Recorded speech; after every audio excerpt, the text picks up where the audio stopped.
I, female, 18, want to move into my college dorms, but my family is making me feel guilty about abandoning my siblings. So I'm the oldest daughter in a family with 4 kids. Me, my brother Jake, male, 20, the twins Sam and Sophie, both 12, and Lily, who's 7. I was valedictorian of my high school class, not trying to brag, just relevant, and got a really good scholarship to a university that's literally only 20 minutes from our house. I was really excited about it because it's a good school and I can still be close to my siblings, who I do love a lot. Here's the thing though, since I was like 12 years old, I've basically been the third parent in our house. It started when my mom picked up extra shifts at the medical office where she works, and my dad started traveling more for his construction management job.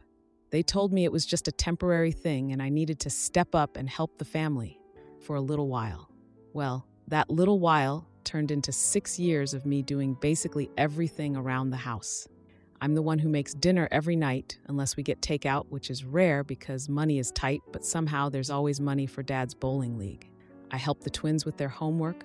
I read bedtime stories to Lily. I pack all the lunches. I do the grocery shopping with Mom. I clean up after everyone. I handle weekend childcare. I take them to doctor appointments if they get sick during school. Basically, everything a parent would do. Meanwhile, my brother Jake moved out 2 years ago to an apartment near campus, and nobody gave him shit about it.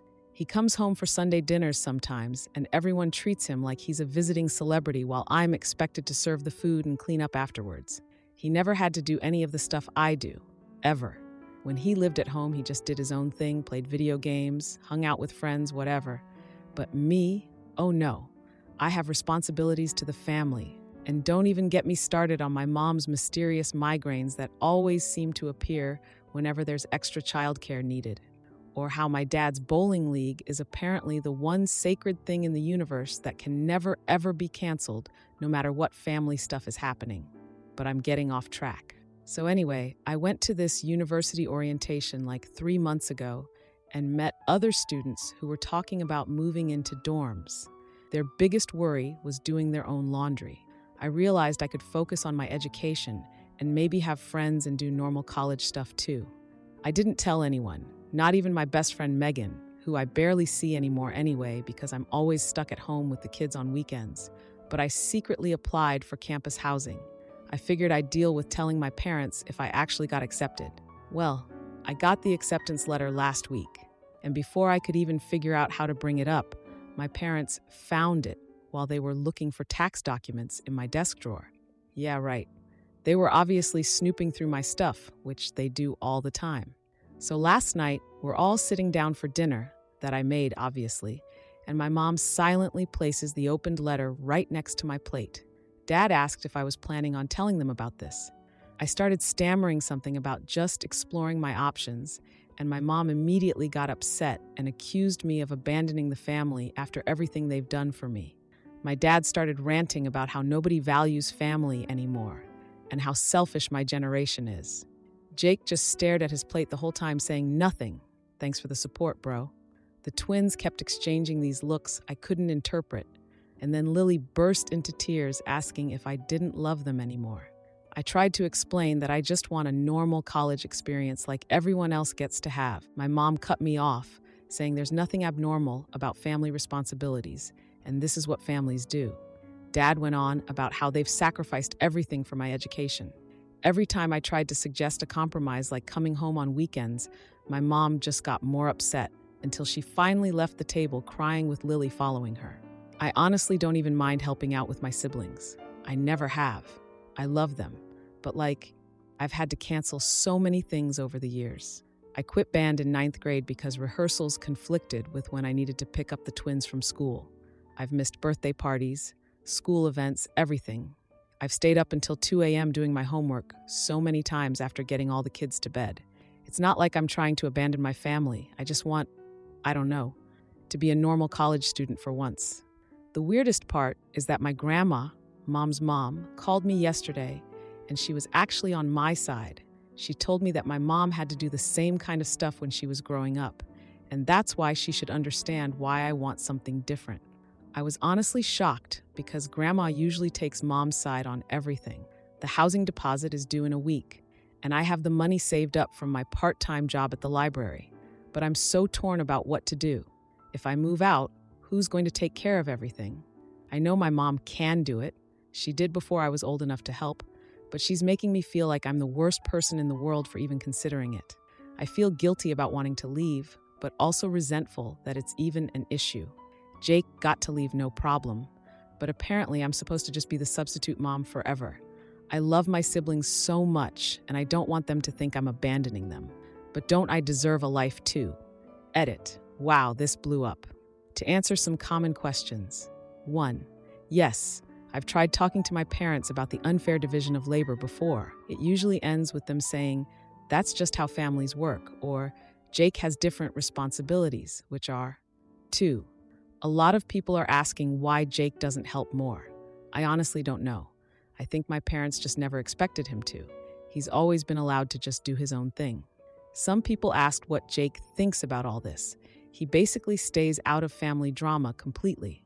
When I've tried to talk to him about it, he just says, "That sucks," and changes the subject. 4. To clarify about my scholarship, it covers tuition and some fees, but not housing. That's why I've been saving from my library job. My parents know I have the money. 5. For those saying my mom might be working extra shifts because they need the money for my college. I get that, but then why isn't everyone expected to pitch in equally? Why is it all on me? Now for the first update. So a lot has happened in the last 2 weeks since I paid my housing deposit. The mood at home has been awful since my parents found out about the dorm. My mom keeps switching between crying in the kitchen when she knows I'll walk in, convenient timing much, and giving me the cold shoulder like I murdered someone. Yesterday, she literally walked out of the living room when I sat down to watch a show with my siblings. Dad's been making these pointed comments about financial priorities every chance he gets. Like, "Sir, my scholarship covers most of my tuition, and I paid the housing deposit with my own money that I earned shelving books for minimum wage. But according to him, I'm throwing away their hard-earned money by choosing to live on campus." The math doesn't add up, but whatever. I've tried to be reasonable. I really have. I sat them down last weekend and offered to come home 3 days a week to help with the kids. I made this whole schedule showing how we could split up responsibilities between everyone, yes, including Jake when he visits, and both parents. I even researched some affordable after-school programs for the twins and Lily, but nope, none of it was good enough. Mom just kept saying that's not the same as being there, and Dad just sat there nodding along. It's like they don't actually want solutions. They just want me to be the solution. I was cleaning out my closet yesterday, starting to pack, I guess, and found this old stuffed bear my mom gave me when I was 13. I remembered the whole story behind it and got so angry I had to go for a walk. When I was turning 13, I'd planned this birthday party for months with my friend Megan. Had the whole thing organized, invitations sent out, everything. Then day of, Mom has a work emergency and I have to cancel my entire party to watch the kids.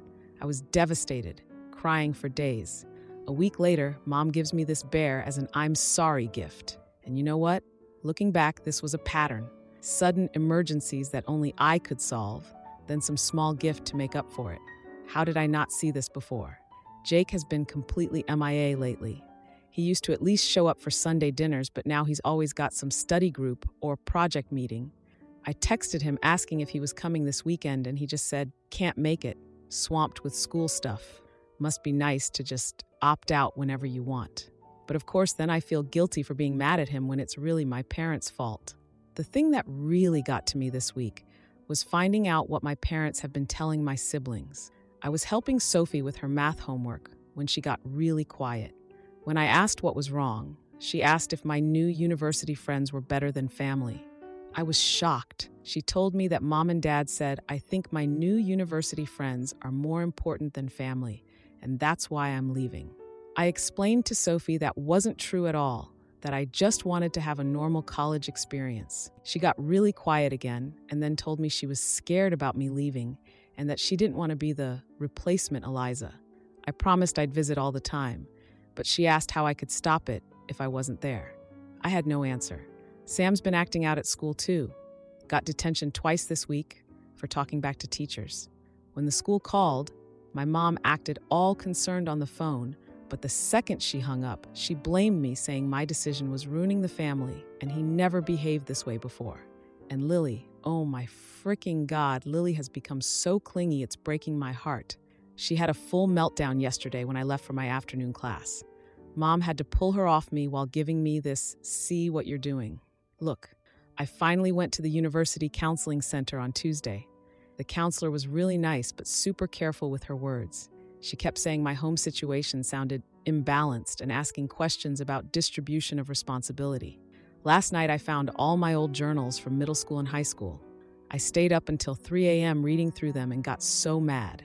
So many entries about missing field trips, parties, club meetings, just endless examples of sacrificed opportunities. I decided to confront my mom this morning. I showed her some of the journal entries. She barely looked at them and said everyone contributes what they're good at to the family. When I pointed out Jake never had to do any of this stuff, she said Jake isn't nurturing like I am and that I have a gift with the kids. I asked if I was responsible for childcare because I'm a girl, and she claimed it wasn't about gender but about family. I asked why family means something completely different for me versus Jake. She got defensive and accused me of twisting things. Then my dad walked in, heard us arguing, and got angry, saying they put a roof over my head for 18 years and this is how I repay them. Then they both just walked away without resolving anything. I don't want to hurt my family. I love my siblings so much. But there are days when I wish I could transfer to some university across the country where they couldn't guilt me into coming home every weekend. The final deadline to confirm housing is in 3 days. I'm still going to go through with it. I have to. But I'm so worried about Sophie. She's been really quiet lately, spending a lot of time alone in her room. I tried to talk to her again yesterday, but she just shrugged and said, "It doesn't matter." But it does matter. I don't want her to become the next me. I promised myself I'd never cry while writing these posts, but here I am with tears all over my keyboard. Guess that's just another promise I couldn't keep. Now for the second update. It's currently 2:43 a.m. during finals week, and I'm sitting in the dorm lounge with my third cup of coffee because my roommate is actually trying to sleep like a normal person. First, I want to thank everyone who commented on my previous posts. Your support honestly kept me sane these last few months when everything got really messy. A lot has happened since August when I finally moved into my dorm, and none of it has been simple or easy. So, college life, not what everyone promised. Don't get me wrong, it's so nice to not be responsible for feeding and taking care of 3 kids every night. But turns out when you spend your entire high school experience either doing schoolwork or parenting, you don't develop normal social skills. The first few weeks were incredibly lonely. My roommate Ashley is nice enough, but she's always out with her friends from high school who all came here together. I keep accidentally buying family-sized groceries and waking up at 6 a.m. to make breakfast for no one. Old habits, I guess. But the worst part is actually my classes. I was valedictorian, remember? I thought college would be challenging but doable, except when you've spent years doing homework at midnight after getting 3 kids to bed, you develop really messed up study habits. My first midterm grades were not great, like academic probation not great. I had a full breakdown in my advisor's office. She was super nice about it, but also looked kind of scared of my crying, lol. As for my family, where do I even start? My mom has called with a family emergency at least 20 times since September. And somehow these emergencies always happen exactly when I'm in chemistry or English comp. What are the odds? The first few times I actually panicked and left class early. The emergencies were things like Lily not eating dinner or Sophie needing help with a project. I started letting the calls go to voicemail during class after the 5th time. Remember how I suggested my parents make a chore chart that included everyone, even Jake when he visits? Well, they actually tried it for exactly 2 weeks. Then it just mysteriously disappeared from the fridge. When I asked about it during one of my weekend visits, my dad said it wasn't practical and changed the subject. They did try to hire an after-school sitter for Lily for 1 week, then decided it was too expensive and not a good fit. Meanwhile, my mom reduced her work hours at the medical office, but keeps making these pointed comments about financial strain whenever I'm home. Like during my last visit, she sighed while looking at bills and said, "We'll have to cut back even more now that she can't work as much," looking directly at me while saying it. And the twins, God, the twins. Sophie has gotten so quiet and withdrawn. When I first moved out, I was visiting every weekend, and I noticed she was doing all the dishes after dinner, helping Lily with homework, basically everything I used to do. I tried to talk to her about it, but she just shrugged and said someone has to do it. Sam is actually doing better in school, which I initially thought meant my leaving was good for him. Like maybe he was thriving with more independence. But then his teacher called my mom, who then immediately called me, of course, because he told a classmate that he's studying hard so he can get a scholarship and leave home as soon as possible. He's 12. The most bizarre thing happened about 6 weeks after I moved out. Jake showed up at my dorm completely unannounced on a Tuesday night. Just texted, "Hey, I'm outside your building," out of nowhere. When I let him in, he couldn't even make eye contact with me. He spent like 10 minutes making awkward comments about my nice dorm. Finally, I just asked him why he was really there. He got all uncomfortable and admitted that he's been feeling guilty about the whole situation, that he knows it's messed up that he got to leave home no problem while I had to fight for it, that he benefited from some serious gender-based double standards. I was shocked. Then I got angry and asked why he never said anything when Mom and Dad were guilt-tripping me, why he just stared at his plate during that awful dinner when they ambushed me about the housing letter. He didn't have a good answer, just said he didn't want to get involved in family issues. Then he admitted that Mom and Dad have been pressuring him to convince me to move back home, that they call him constantly saying things aren't working without me there. He also said he misses me, which is rich since he barely visited even when I lived at home, and that the family feels off without me. I pointed that out, and he actually acknowledged that he avoided coming home partly because he knew the situation was unfair to me. When I told him I wasn't coming back to be a third parent, he got all vague about trying to help out more and talking to Mom and Dad, but so far, nothing has changed. He still only shows up for occasional Sunday dinners and then disappears back to his apartment.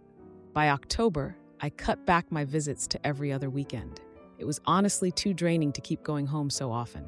I still do weekly video calls with the kids, though. My parents happen to wander into frame during every single call, not suspicious at all. Then came the big blow-up during midterms week.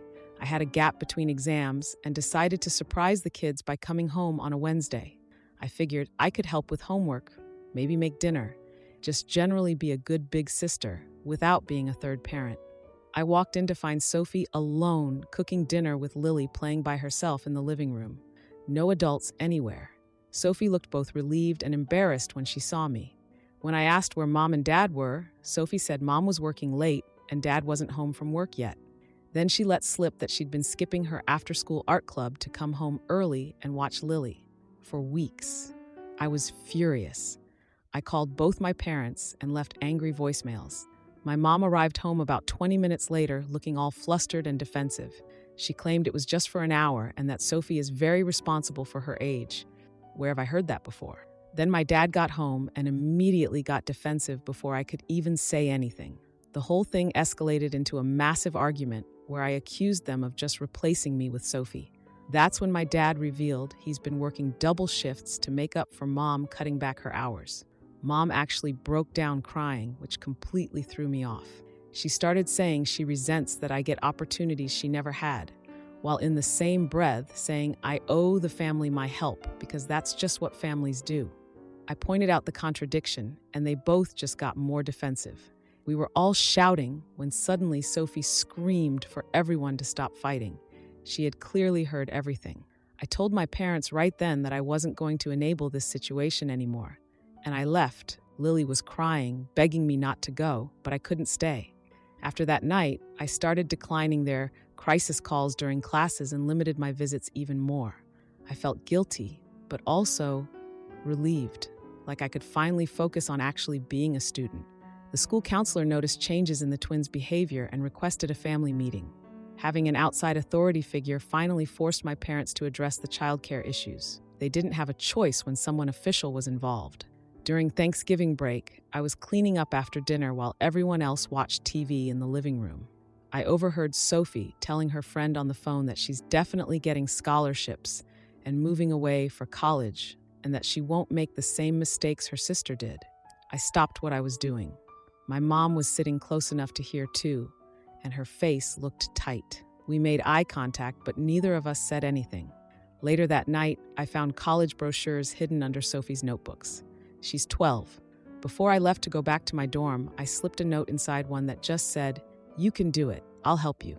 When I was leaving, Sophie hugged me so tight and whispered, "Thank you," in my ear. My mom watched us with an expression I still can't interpret. I'm staying at my childhood home during finals week because the dorms close.